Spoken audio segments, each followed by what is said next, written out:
everyone, this is Ate Dol Mundo updating in Central House. There, I'm cooking for our dinner. There, simple. Hindi pinakbet, pero nilagyan ko ng bagoong kasi 3 kinds of vegetable only: talong, okra, at saka ampalaya. Saka yung naka-freezer ng mga sahog. Yung fried na bangus na hindi mo makain-kain sa tigas, yun, pwedeng yung lasa niya kinuha ko. And then yung hipon, there, this is our food for tonight. There. Para mayroon tayong may upload. There. Mga subscriber, mga nanonood sa akin. Thank you so much. There. Para makatulong ta kay Kuya Bal. Pero hindi pa ako kumikita, akala nyo. I don't know how. Kasi hindi pa ako na-monetize talaga. Ang tagal-tagal ko na. There. Nag-o-open naman ako sana kasi wala akong GCash or wala akong mai-submit pa. So, when I go maybe, asikasihin ko ito para tayo'y maka-income din at pantulong. Kasi malapit na tayong mag for good kasi iba na sa Pilipinas, mahirap ang pera doon. Hindi naman pwedeng ibigay ko lahat yung pera ko kasi magpapadoktor din ako sa Pilipinas. Kailangan i-update tong sakit ko. There. Yan, saka yan, yung manok, baboy, paanang manok, at saka chicken wings. There, adobo.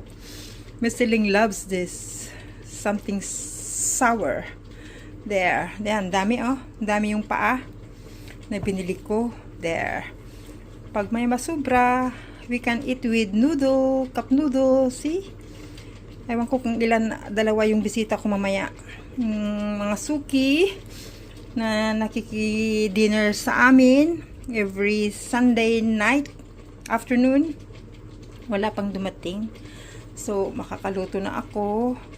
I can rest after this. There. Pag may dumating, there. Kakain kami ng maaga. Tapos, hindi ko alam ito. There. This one, until now, hindi ko nabubuksan, oh. Until now, hindi ko nabubuksan. Gusto ko may kasama akong kakain kasi ang laki niya. From Vietnam, mango. See? Sana matamis. Kasi first time kong nakita ito sa welcome shop. There. I wish matamis. Sarap ikain. Yung mga ganitong ulam. Then may mangga na maasim. There. There. Buti ka mo yan. Binili ko kahapon. Ito. Kaya kahit medyo yung mga paa ko. Tapos ang init sa labas. Kailangan kong mag-market. There, mga manhid, pati tayo ko, manhid na, oh my god. Yung left ear ko, nagmanhid na. Sana'y, last time yung kamay kong buo ito, manhid talaga yan. 24 hours na bago bumalik. Yung tainga ko, pangalawang araw na ngayon. See? I don't know why. Kasi yung mga doktor, nakaano lang sila doon sa kung saan galing, saan yung cancer, pero tinanggal na. There. Pero yung ibang side effects na hindi na nila hindi nila alam yan. There. Kaya yung may sakit ang nakakaalam yung mga side effects talaga. There. Ay, good Lord, ang init. Kahit may aircon, mainit. Ito ang ayaw ng katawan ko pag yung may sakit ka. Lalo pag may cancer ka, gusto mo yung malamig. Malamig na malamig kahit na ikay mamaluktot sa lamig. Kailangan malamig talaga. Or else, mag-suffer ka talaga. Like kay Mrs. Paas, kailangan malamig. At least sa kanila, kahuyan. Siguro pag gabi malamig. There. Kawawa naman siya.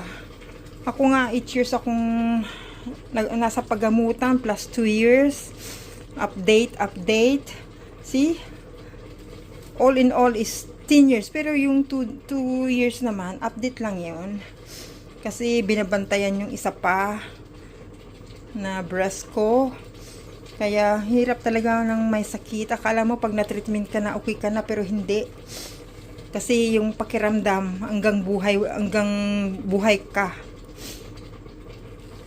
Kasi nga nabawasan ka. There. Kaya si Ate Dol, malapit na akong mag for good. There, sana may pumalit sa akin na magmamagandang loob kay Kuya Bal aside from Ate Inday PB. There.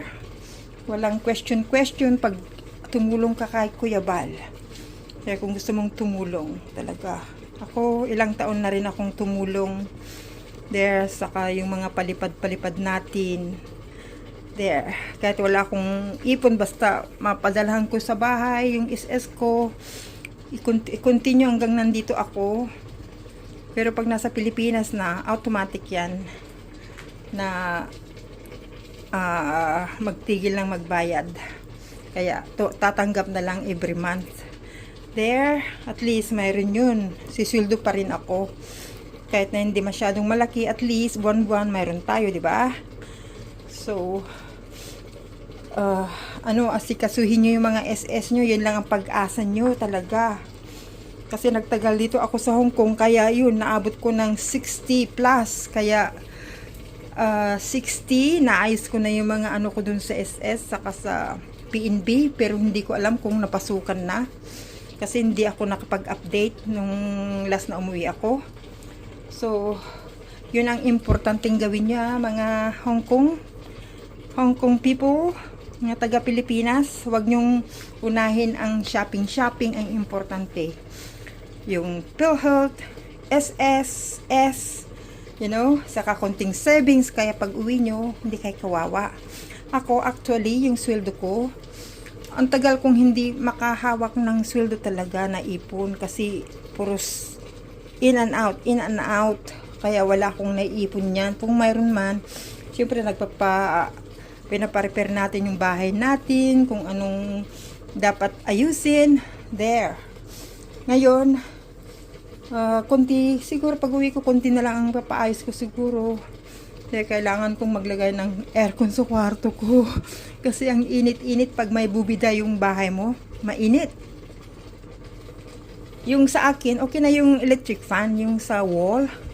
Pero, mainit talaga pag araw. Sa akin, hindi kasi nasanay ako sa aircon dito sa Hong Kong. Pero, pag wala ka ng trabaho sa Pilipinas, wala kang pambayad ng kuryente na malaki. There. Ako, may nawasa kami yung sa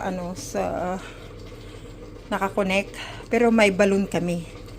Ako, walang problema sa akin. Pwede ako maligo sa balon.